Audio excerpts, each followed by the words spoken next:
तो आप सब welcome back to my YouTube channel. So guys यार देखो, कल तो वीडियो नहीं आ पाई क्योंकि कल वीडियो को जो है एडिट करने में मुझे थोड़ा टाइम लग गया, तो इसलिए आज सुबह ही इसलिए वीडियो अपलोड किया गया। मतलब कल सुबह ही वीडियो अपलोड कर दिया गया था। परसों इसीलिए वीडियो नहीं आ पाया था। परसों मतलब 9 बजे तक मेरा वीडियो बनाना ख़त्म हो चुका था, लेकिन प्रॉब्लम ये हुआ कि मतलब वीडियो को जो है ना पोस्ट होने में काफ़ी टाइम लग गया, क्योंकि एक तो मेरा 50% का डाटा ख़त्म होने का मैसेज कब से आ चुका था, तो इसलिए डाटा थोड़ा स्लो चल रहा था। ठीक है, और लगभग प्रोसेस हो चुका था। आज सुबह ही बस थोड़ा सा बाकी था, वो हो गया। और फिर जो है मतलब कल सुबह जो है उसका काम ख़त्म हो गया, तो वो हो गया। तो आज इसीलिए हम लोग पढ़ेंगे मैकेनिकल प्रॉपर्टीज़ ऑफ सॉलिड। फिर कल केमिस्ट्री का एक क्लास लगेगा। ठीक है, तो आज हम लोग पढ़ेंगे मैकेनिकल प्रॉपर्टीज़ ऑफ सॉलिड। ठीक है, आखिर ये कौन सा बला है वो हम लोग अब देखेंगे। The matter which has definite shape and definite volume is called solid. भाई ये तो आपको भी पता है और हमें भी पता है। ठीक है, मैकेनिकल प्रॉपर्टीज़ ऑफ सॉलिड में अच्छा चलो अब ये बताओ सॉलिड किसे कहते हैं। ऑब्वियसली आप में से हर किसी का आंसर यही आएगा, जिसका एक पर्टिकुलर शेप हो एंड कुछ वॉल्यूम हो।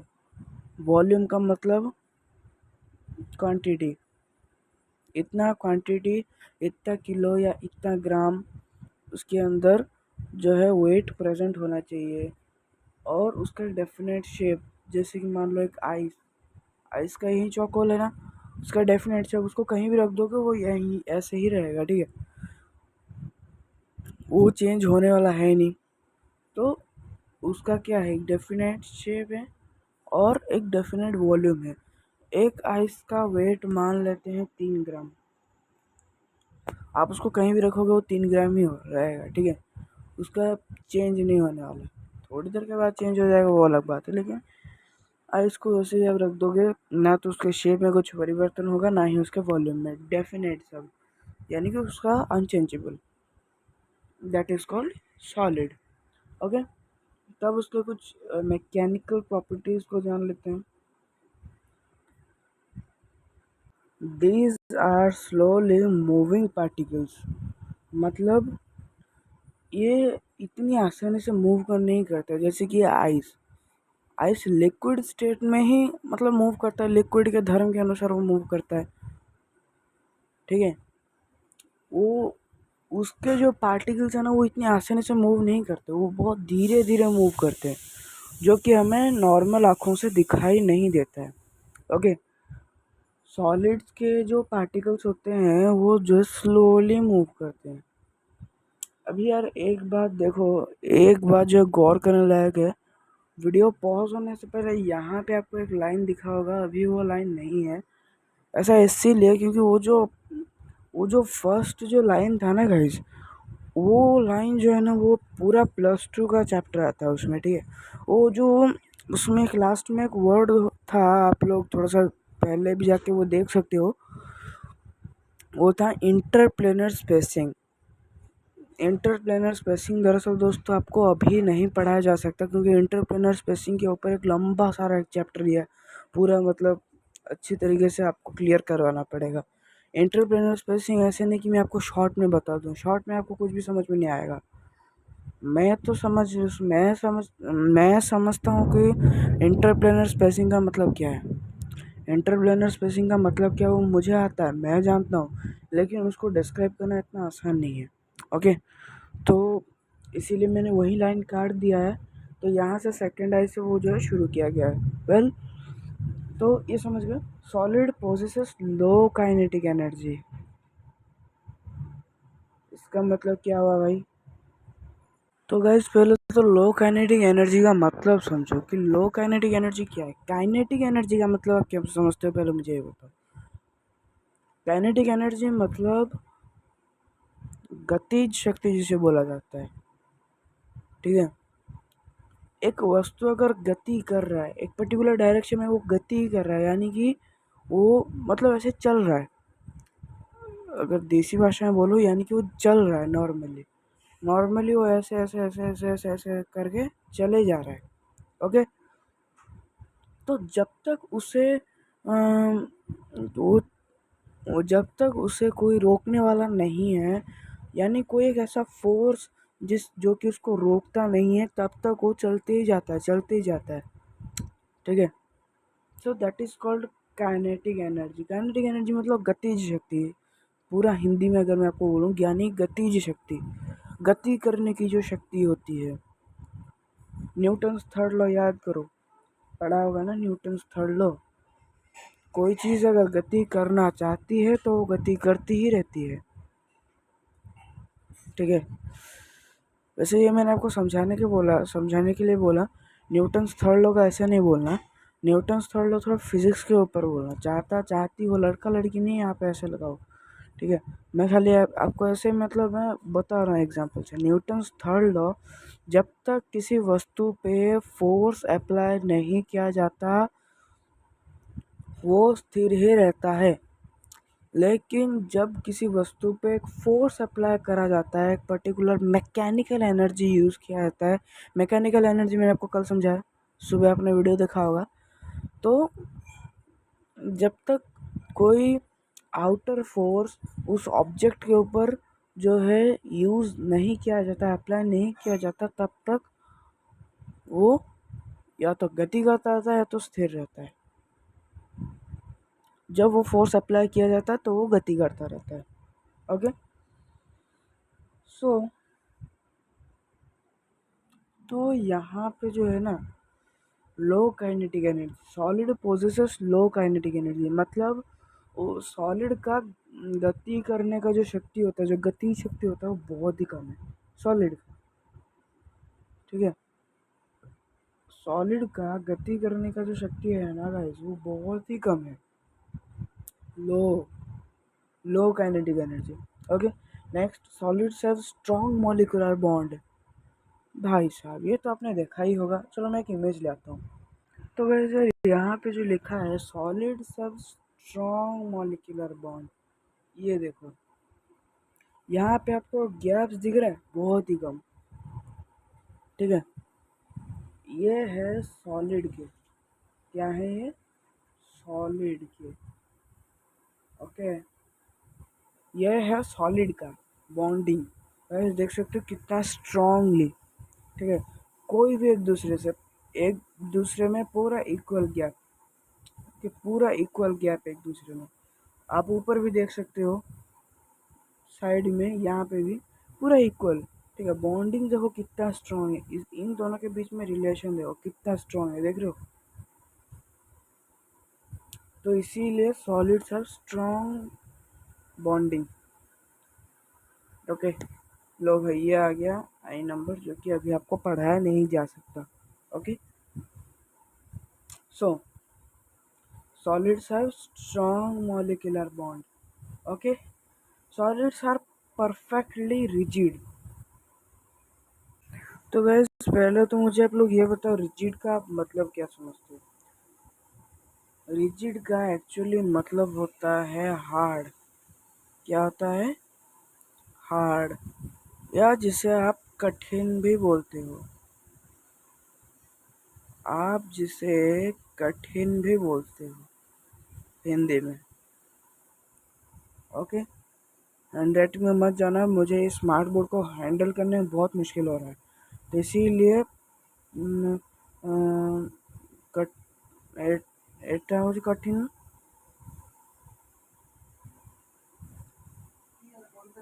परफेक्टली रिजिड मतलब वो जो कठिन होता है ना, सॉलिड का मतलब क्या होता है, कठिन। कठिन जो परफेक्टली पूरा का पूरा कठिन होता है, कठिन के बीच में लिक्विड नहीं आता। ये देखो यहाँ पे सारे बॉन्ड स्ट्रांग है ना, कोई बॉन्ड इधर उधर है, आपको दिख रहा है कोई बॉन्ड इधर उधर होते हैं, नहीं ना। सॉलिड में देखो सारे में इक्वल बॉन्डिंग ही है, सभी में, सभी मॉलिक्यूल के अंदर उसका जो बॉन्ड है ना वो काफ़ी स्ट्रांग है। बीच में कोई भी आपको गैप देख रहे हो तो मिल रहा है ना, सो वही बात है। सो इसीलिए यहाँ पे लिखा सॉलिड्स आर परफेक्टली रिजिड। कठिन पूरा कठिन ही रहता है इसमें। Okay, solids have elasticity of plasticity. ये बड़ा हार्ड हो गया ना। इलास्टिसिटी और प्लास्टिसिटी क्या है वो अभी हम लोग जो है यहाँ पे पढ़ेंगे। It is the property of a body by virtue of which it tends to regain its original shape, then the body is called elastic body। अब देखो सॉलिड जो है ना वो दो टाइप्स के होते हैं, एक होता है इलास्टिक और एक होता है प्लास्टिक। ठीक है, इलास्टिसिटी यानी कि इलास्टिक, इलास्टिक जो है देखो ये जो नॉर्मली बाइक्स में लोग लगा के लोग घूमते हैं, देखा होगा एक रस्सी टाइप का जिसके दोनों सिर पर दो हुक्स लगे होते हैं। जैसे सामान वगैरह के आने में सामान वगैरह का आप अकेले भी ले आ सकते हो उसी रस्सी का यूज़ करते उसी रस्सी का यूज़ करके। वो जो है वो ज़्यादा स्ट्रेचेबल होता है कि नहीं, यानी कि आप उसको खींचो को लंबा भी हो जाता है, और जितना लंबा होता है उतना टाइटली उसका बॉन्डिंग रहता है कि नहीं। तब देखो उसको खींचने से वो लंबा भी होता है, छोड़ देने से वो छोटा भी हो जाता है। तो ये तो हम लोग उसको तो लिक्विड नहीं बोल सकते ना, वो भी सॉलिड है। तो वो सॉलिड का जो है इलास्टिसिटी यानी कि इलास्टिक वाला पार्ट। एंड प्लास्टिसिटी क्या है, अब देखो प्लास्टिक को आप थोड़ा सा हीट करो मेल्ट हो जाता है। ठीक है, मेल्ट भी यानी कि ऐसा नहीं कि पूरा आप पूरा उसको मेल्ट करो आपके पूरा हाथ में, वो तो काफ़ी लंबा, वो काफ़ी टाइम करने का। प्लास्टिक को देखो, जो प्लास्टिक होता है वो ट्रांसपेरेंट होता है, लेकिन सॉलिड क्या कहता है, सॉलिड भाई साहब वो ट्रांसपेरेंट नहीं हो सकता। आयरन हो गया, स्टील हो गया, एल्यूमिनियम, उसको ट्रांसपेरेंट कभी देखा है नहीं ना। लेकिन प्लास्टिक एक ऐसा सॉलिड है जो कि देखो सॉलिड के कुछ गुणों को जो है ना प्लास्टिक जो है थोड़ा सा रोक लेता है। प्लास्टिक शाइन करता है नहीं, प्लास्टिक जो है कुछ प्लास्टिक देखोगे ट्रांसपेरेंट, पॉलीथीन प्लास्टिक जो है वो ट्रांसपेरेंट भी होता है, लेकिन सॉलिड मना करता है वो ट्रांसपेरेंट नहीं हो सकता। प्लास्टिक का मोड़ भी सकते हो, लेकिन सॉलिड कहता है कि मुझे मोड़ा भी नहीं जा सकता। ओके, तो इलास्टिसिटी एंड प्लास्टिसिटी यानी कि इलास्टिक्स और प्लास्टिक्स ये दोनों सॉलिड के नियम को खिलाफ करता है, और उसी का एक डेफिनेशन है, उसी का ही एक डेफिनेशन है। तो यहाँ पे जो लिखा है it is the property of a body by virtue. Virtue का क्या मतलब है जानते हो? विर्च्यू का मतलब है गुण, एक ऐसा गुण। ठीक है, इसको मैं पूरा हिंदी में बता देता हूँ, डेफिनेशन के ऊपर ही है, डेफिनेशन पहले पढ़ लेते हैं। It is the property of a body by virtue of which it tends to regain its original shape, then the body is called elastic body। उसको आप जितना भी खींचो वो वापस से वहीं छोटा हो जाएगा। ओके, कुछ समझ पा रहे हो मैं क्या बोलना चाहता हूँ? सीधा सीधी बात है, ये सॉलिड का एक ऐसा गुण है। ठीक है, सॉलिड का ये एक ऐसा गुण है जिससे कि आप इसको पकड़ के जितना भी खींचो, आप उसको पकड़ के जितना भी खींचो उसके ओरिजिनल शेप में वो वापस से लौट आएगा। ओके, उसके ओरिजिनल शेप में जो है वो वापस से लौट आएगा। ये पहले था ऐसा, उसको खींचोगे वो ऐसा बन जाएगा, और फिर उसको छोड़ दोगे तो वो ऐसा बन जाएगा।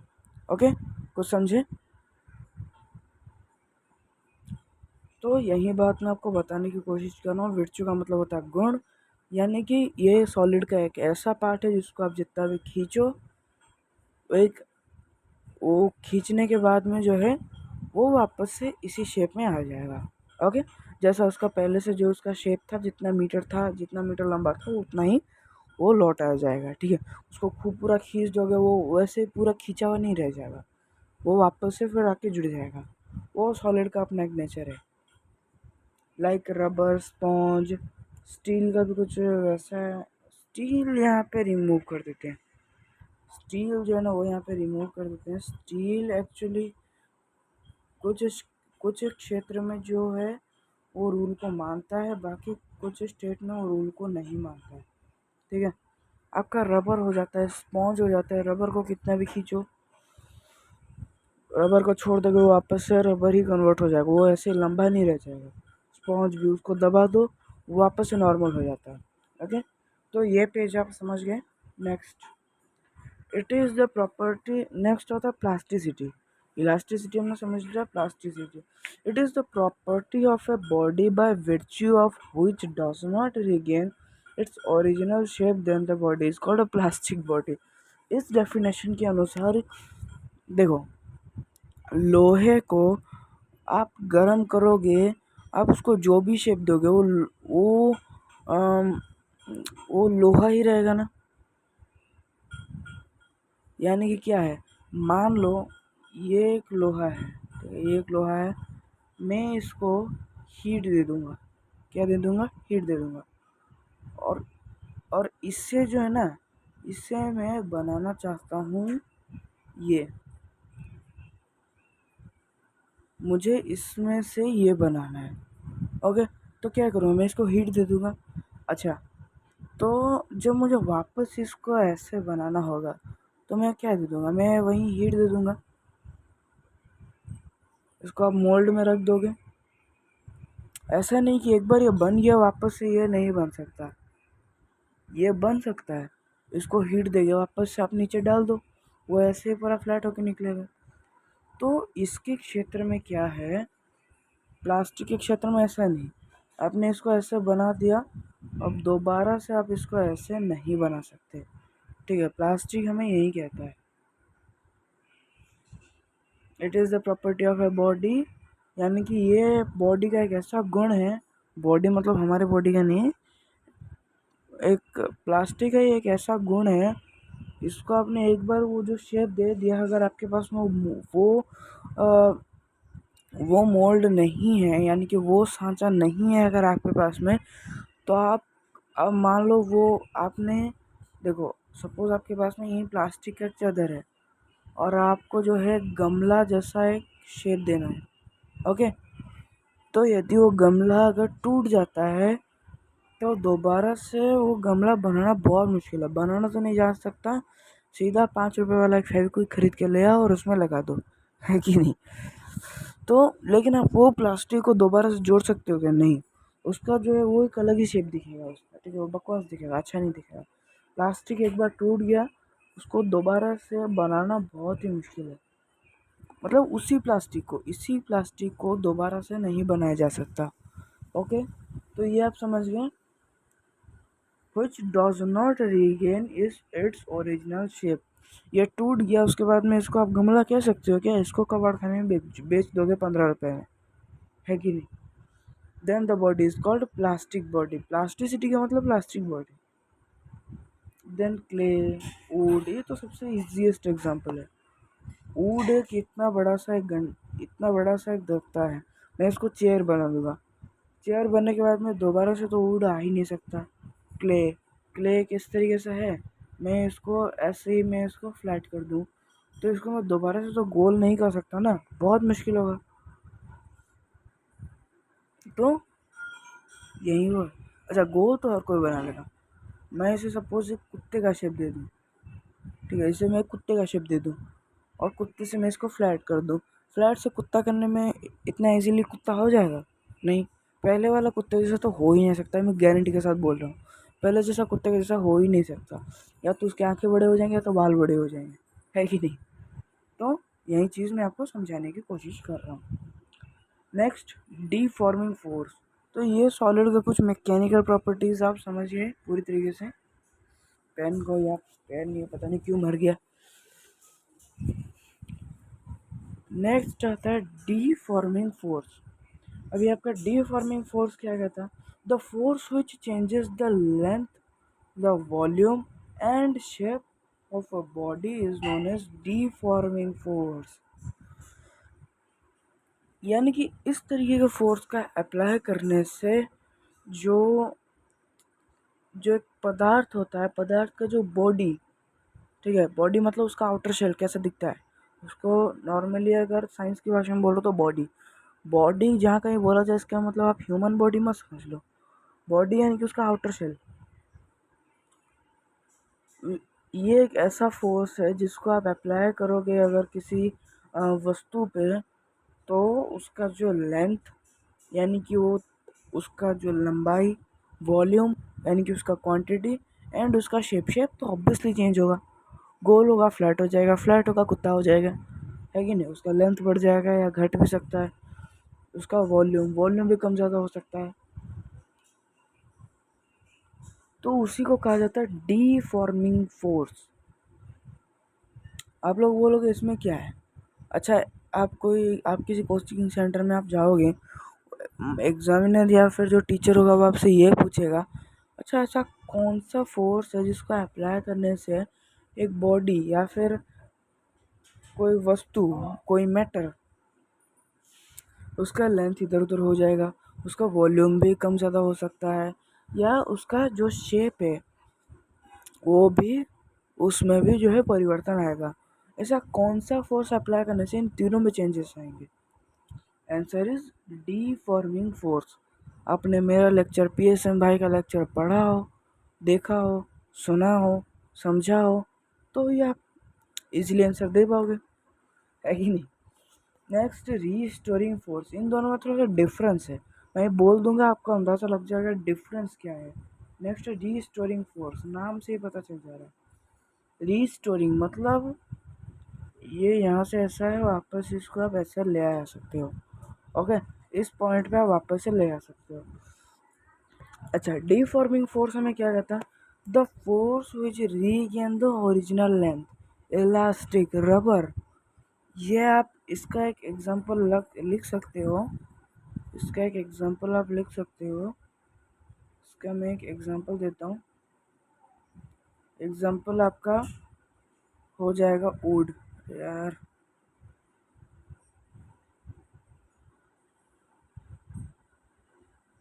इसका अगर मैं आपको एक एग्जांपल दूँ तो एग्जांपल जो है वो आपका यहाँ पे वुड हो सकता है कि नहीं, इसी का।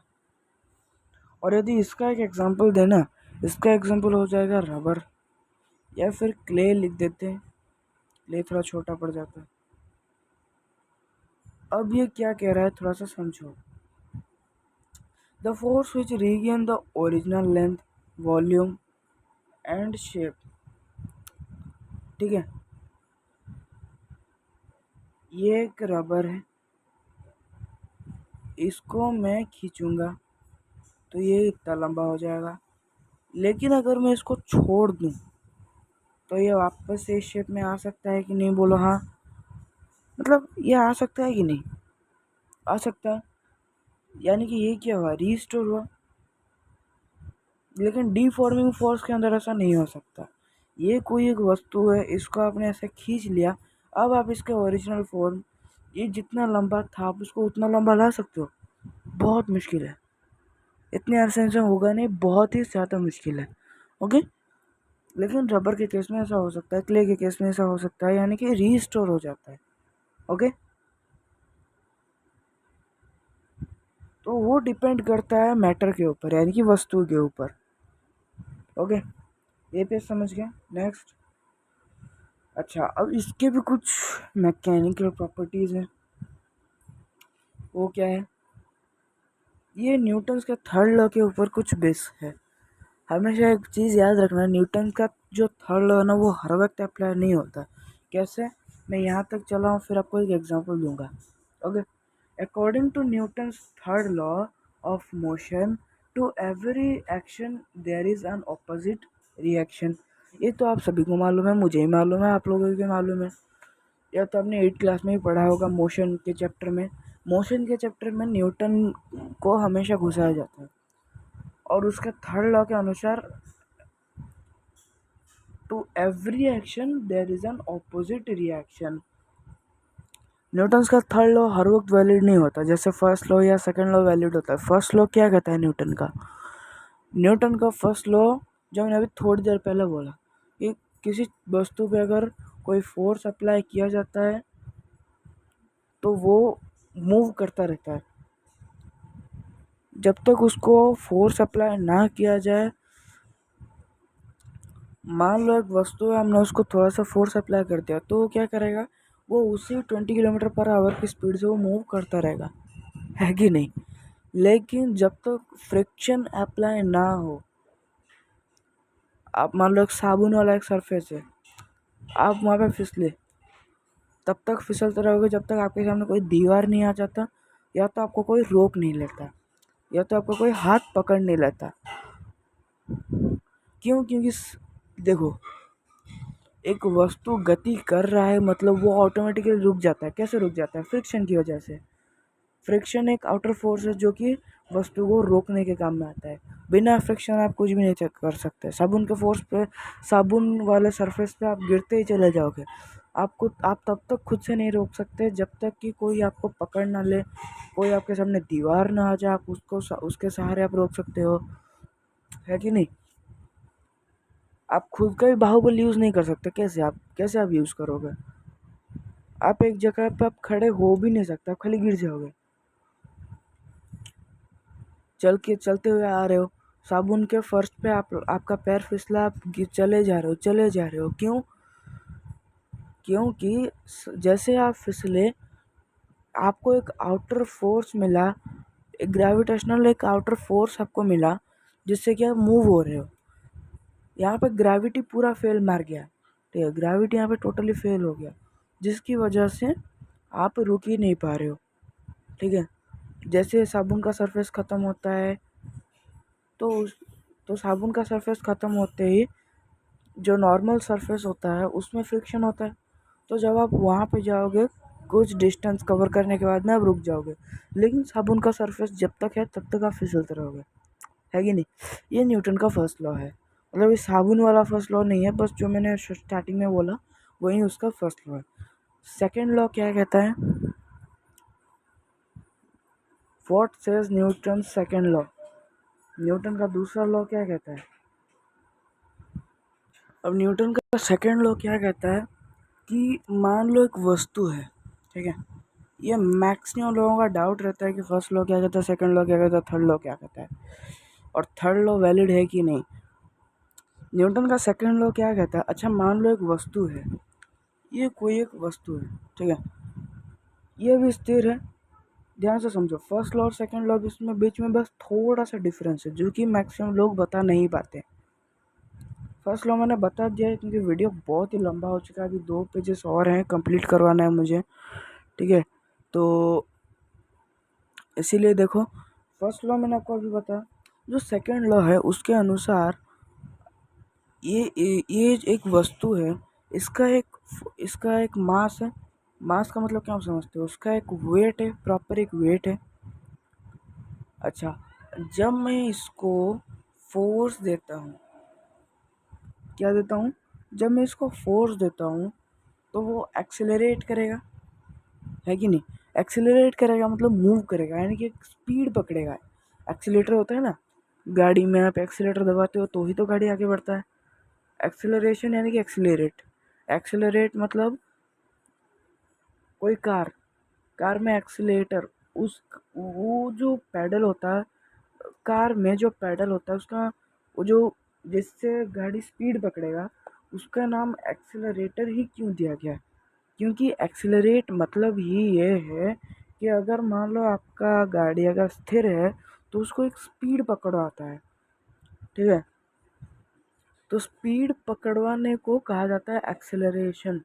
यानी कि कोई चीज़ अगर स्थिर है, यानी कि 0 किलोमीटर प्रति घंटे की स्पीड में है, उसको आप एक्सेलरेट करके 10 किलोमीटर पर आवर की स्पीड पे ले आओ। कैसे? एक्सेलरेट करो, इंजन के पावर से गाड़ी को 10 किलोमीटर प्रति घंटे की रफ्तार से दौड़ा दो। ओके। तो सेकेंड लॉ हमें ये कहता है कि जब आप किसी वस्तु पे फोर्स लगाते हो, उसका मास है, हर एक वस्तु का अपना मास होता है, तो जब आप उसमें फोर्स अप्लाई करते हो तो वो क्या करता है? वो स्थिर है, वो एक स्पीड पकड़ता है, वो जो है वो एक स्पीड पकड़ता है, वो धीरे धीरे तेज़ होता है। कोई एक बॉल है, आप वो स्थिर है, फुटबॉलर जाके उसको लात मारता है तो वो क्या करता है? वो स्पीड पकड़ता है कि नहीं। वो वहीं पे जम तो नहीं जाता ना। जम नहीं जाता मतलब उसको वो फोर्स पे डिपेंड करता है। कोई एक पत्थर को आप फुटबॉलर जैसा लात मारोगे वो मूव करेगा? नहीं ना। पत्थर के लिए उतना फोर्स चाहिए होता है। तो वैसे ही फुटबॉल के लिए जिस हिसाब से हमने फोर्स दिया, जितना स्पीड हमने उसमें लात मारा, तो वो क्या हुआ, उसका स्पीड बढ़ा। वो 0 किलोमीटर पर आवर की स्पीड पे था। उसका थोड़ा सा स्पीड बढ़ा कि नहीं? कितना बढ़ा हो मैं नहीं बता सकता, लेकिन उसका स्पीड बढ़ा। वो जाके किसी दूसरे के पैर में लगा, उसका एक स्पीड बढ़ा, है कि नहीं? तो ये है न्यूटन का सेकंड लॉ। न्यूटन का जो थर्ड लॉ है ना, वो हमें ये बताता है, देखो न्यूटन का जो थर्ड लॉ है वो हमें ये बताता है कि यहाँ पे देखो लिखा भी हुआ है, every action there is an opposite reaction. यानी कि आप कुछ एक काम करो, मान लो, एक सिंपल उदाहरण देता हूँ। आप दीवार पे अपना हाथ मारो जोर से, दीवार है, आप उसको जो है ऐसे जोरदार एक चाटा मारो, तब के हाथ पे थोड़ा सा दर्द तो होगा ना? क्यों? क्योंकि जो आपने दीवार पे जब एक फोर्स अप्लाई किया, एक बाहुबल अप्लाई किया, तो दीवार ने उसका 70% आपको ही लौटा दिया कि तूने मुझे मारा ना, ले तू भी मर जा। ऐसे नहीं, मतलब आपने दीवार को फोर्स दिया, दीवार ने भी आपको जो है, आपने दीवार को 100% फोर्स दिया, दीवार ने आपको 70% फोर्स लौटा दिया, जिसकी वजह से आपके हाथ में दर्द हुआ। और ना ऐसा तो आप दीवार ही तोड़ देते घर में। गुस्सा आता आपको, अगर रिटर्निंग फोर्स अगर नहीं दिया जाता तो आप तो पूरा दीवार ही तोड़ देते। लेकिन ये जो न्यूटन का जो थर्ड लॉ ना, वो हर केस में वैलिड नहीं होता है। जैसे कि एक एग्जांपल लेते हैं, मान लो एक सीलिंग फैन है, ठीक है? मान लो एक सीलिंग फैन है, उसको हमने जो है 220 वोल्ट एनर्जी दिया। इतना आप मत समझो, हमने उसका स्विच ऑन करा, वो घूमा, फुल स्पीड में आया। लेकिन जब हम उसका स्विच बंद कर देते हैं, वो हमें पावर देता है? पावर देता है? नहीं देता। सीलिंग फैन हमें पावर क्यों नहीं देता? उसका कॉन्सेप्ट आप अलग है, आपको पता ही होगा। क्योंकि ceiling fan actually 220 volt AC पे वर्क करता है, और एसी यानी कि अल्टरनेटिंग करंट कभी भी एसी एसी जनरेटर आपने देखा है? एसी मोटर्स करंट प्रोड्यूस नहीं कर सकते।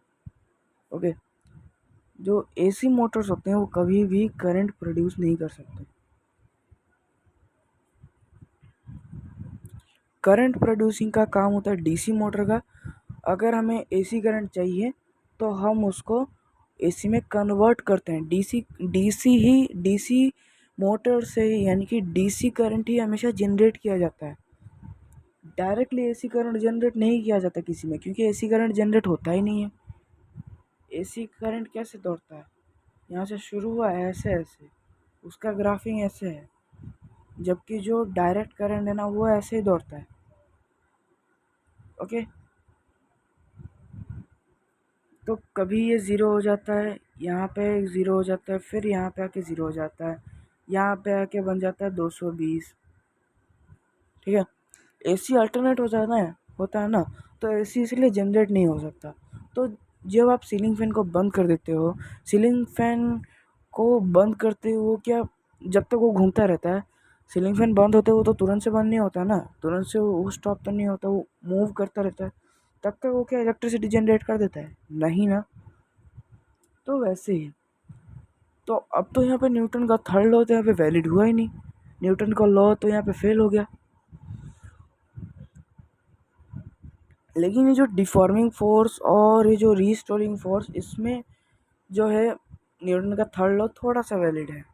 ओके, यहाँ पे न्यूटन का थर्ड लॉ थोड़ा सा वैलिड है, यानी कि here deforming force is the action and restoring force is the reaction. Deforming force मतलब क्या है? आपने एक वस्तु को चेंज करा, उसका पूरा शेप वेप चेंज कर दिया, एक इलास्टिक को आपने खींचा, यानी कि उसको आपने डिफॉर्मिंग फोर्स दिया। डिफॉर्मिंग फोर्स, उसका लेंथ, उसका शेप, उसका वॉल्यूम सब चेंज कर दिया, उसको लंबा कर दिया, उसको अपने डिफॉर्मिंग फोर्स दिया। लेकिन बाद में जो रबर यानी कि जो इलास्टिक दोबारा से वो जो है वो दोबारा से वो छोटा हो गया, यानी कि उस इलास्टिक ने क्या लगाया, रिस्टोरिंग फोर्स लगाया। उसका शेप, उसका वॉल्यूम, उसका साइज सब नॉर्मल हो गया क्योंकि उसने रिस्टोरिंग फोर्स लगाया। आपने लगाया डिफॉर्मिंग फोर्स यानी कि आपने एक्शन दिया। ओके, और इलास्टिक ने क्या लगाया, रिस्टोरिंग फोर्स, यानी कि आपने जो डिफॉर्मिंग फोर्स लगाया उसका ऑपोजिट हुआ ना, आपने लंबा किया, उसका शेप, साइज, वॉल्यूम सब चेंज कर दिया। लेकिन रबर ने, आपने जैसे डिफॉर्मिंग फोर्स को हटाया, रबर ने उसी क्षण जो है वो रिस्टोरिंग फोर्स को अप्लाई किया, है कि नहीं? ये आप समझे? अच्छा, तो यहाँ तक आप समझे। अब चलते हैं थोड़ा स्ट्रेस की ओर। मेंटल स्ट्रेस, फिजिकल स्ट्रेस, वो नहीं, फिजिक्स में स्ट्रेस का मतलब कुछ और होता है। It is defined as the restoring force per unit area. Elastic ने एक जगह पे, इलास्टिक की मैं बात नहीं कर रहा हूँ, जो भी पदार्थ है आप इलास्टिक को एग्जांपल में ले सकते हो। इलास्टिक ने कितना restoring force per area, per unit area, पर एरिया, यूनिट क्या है, केजी, ग्राम, मीटर, उसको यूनिट कहा जाता है, जिसे एकक बोला जाता है हिंदी में, शुद्ध हिंदी में। और फोर्स पर एरिया यानी कि एक पर्टिकुलर एरिया के अंदर इलास्टिक ने कितना रीस्टोरिंग फोर्स लगाया जिससे कि उसका साइज, शेप, वॉल्यूम सब चेंज हो। Okay, so this is called restoring force per area, per unit area. Okay, ये लाइन आप समझें, that is stress is equal to restoring force per area. इसका एक फॉर्मूला है, stress is equal to restoring force per area. अगर आपको stress निकालना है तो restoring force per area.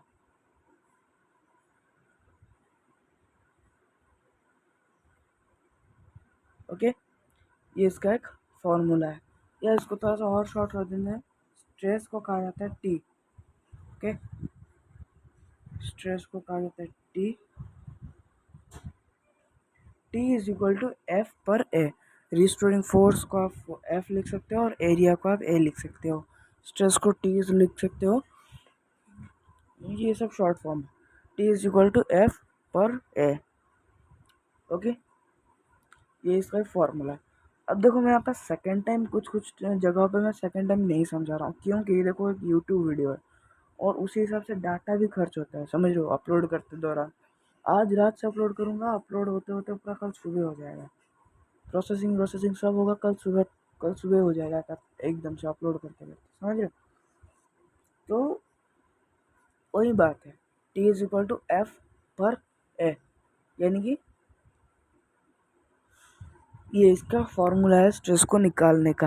Okay, तो अब स्ट्रेस को जो है ना 3 भागों में बांटा गया है। एक है लॉन्गिट्यूडिनल स्ट्रेस। लॉन्गिट्यूडिनल स्ट्रेस क्या कहता है, it is the stress develop on a body when a force is applied to that body changes its length. वही, ये जो है, इस तरीके का स्ट्रेस को अगर आप किसी बॉडी में अप्लाई करते हो तो वो उसका जो लेंथ, वो कितना लंबा है उसको चेंज कर देता है। समझे? आसान भाषा में समझा दिया आपको, पूरा शुद्ध हिंदी में। नेक्स्ट, वॉल्यूम स्ट्रेस, या जिसे बक स्ट्रेस भी कहा जाता है। ठीक है, किसी एक साइंटिस्ट के नाम पे इसको बक नाम दिया गया।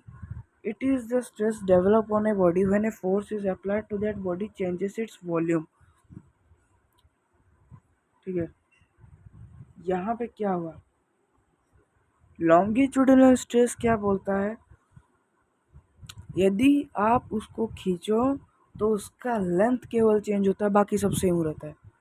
यानी कि वो अगर छोटा है, मान लो इतना छोटा है, तो उसको आप जो है पूरा इतना लंबा कर सकते हो, यानी कि केवल उसका लेंथ चेंज होगा। उसी को कहा जाता है लॉन्गिट्यूडिनल स्ट्रेस। लेकिन अगर वॉल्यूम स्ट्रेस की बात किया जाए तो वॉल्यूम स्ट्रेस में आपको जैसा फोर्स अप्लाई करो जिससे कि उसका वॉल्यूम ही चेंज हो जाए, केवल उसका वॉल्यूम चेंज होगा, लेंथ वगैरह सब सेम रहेगा। ठीक है, एग्जांपल थोड़ा मुश्किल होगा। शेयरिंग स्ट्रेस, शेयरिंग स्ट्रेस से केवल उसका शेप चेंज होगा, ये तो सबसे ईजी है। Shape, sharing inter related words हैं, शेप और शेयरिंग, ये याद भी हो जाएगा, वॉल्यूम भी याद हो जाएगा। स्ट्रेस का मतलब ही यह है आप डिफॉर्मिंग फोर्स देके उसको चेंज करो। डिफॉर्मिंग फोर्स क्या है, आप उसको यानी कि आप खुद उसको एक मैकेनिकल पावर दोगे, एक मैकेनिकल फोर्स उस पर आप अप्लाई करोगे, खुद से आप उसको अप्लाई करोगे डिफॉर्मिंग फोर्स। ठीक है, जब आप डिफॉर्मिंग फोर्स अप्लाई करते हो तो 3 तरीकों से वस्तु का जो वस्तु जो है वो इन्हीं 3 तरीकों से चेंज होता है। लॉन्गिट्यूडिनल स्ट्रेस जिससे कि लेंथ चेंज होता है, वॉल्यूम या बक स्ट्रेस जिससे कि वॉल्यूम चेंज होता है, शेयरिंग स्ट्रेस जिससे कि शेप चेंज होता है। ओके, स्ट्रेस का पूरा माल समझे। अब लास्ट बचा है स्ट्रेन। वीडियो 41 मिनट, आज 45 मिनट का वीडियो हो गया, थोड़ा लंबा चला गया, कोई बात नहीं, मैनेज कर लो। अब आता है strain. It is defined as the ratio between change in dimension to the original dimension. Strain directly mathematical formula.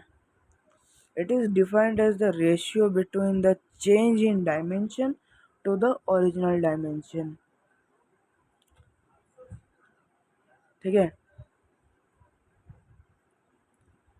एक एक इलास्टिक कितना लंबा हुआ अपॉन वो पहले कितना था, वो कितना मीटर था, सॉरी, वो कितना मीटर लंबा हुआ डिवाइडेड बाय वो पहले से कितना मीटर था। ठीक है, change in dimension to the original dim ratio between the change in dimension, okay, change in dimension to the original dimension, okay, change in dimension to the original dimension. समझे? अब strain को भी 3 भागों में बांटा गया, क्या देख लेते हैं। Longitudinal stress, volume strain, sorry, longitudinal strain, volume strain, sharing strain. Longitudinal strain क्या कहता है, change in length, original length. तो ये मुझे आपको समझाने की ज़रूरत नहीं है, इससे जस्ट पहले काफ़ी घंटा चिल्लाया मैं, है कि नहीं। Volume strain, change in volume, और shearing strain, change in shape, original shape. Okay, तो स्ट्रेस और स्ट्रेन में ज़्यादा नहीं है। स्ट्रेस में क्या होता है, लॉन्गिट्यूडिनल स्ट्रेस में क्या होता है, लेंथ चेंज होता है।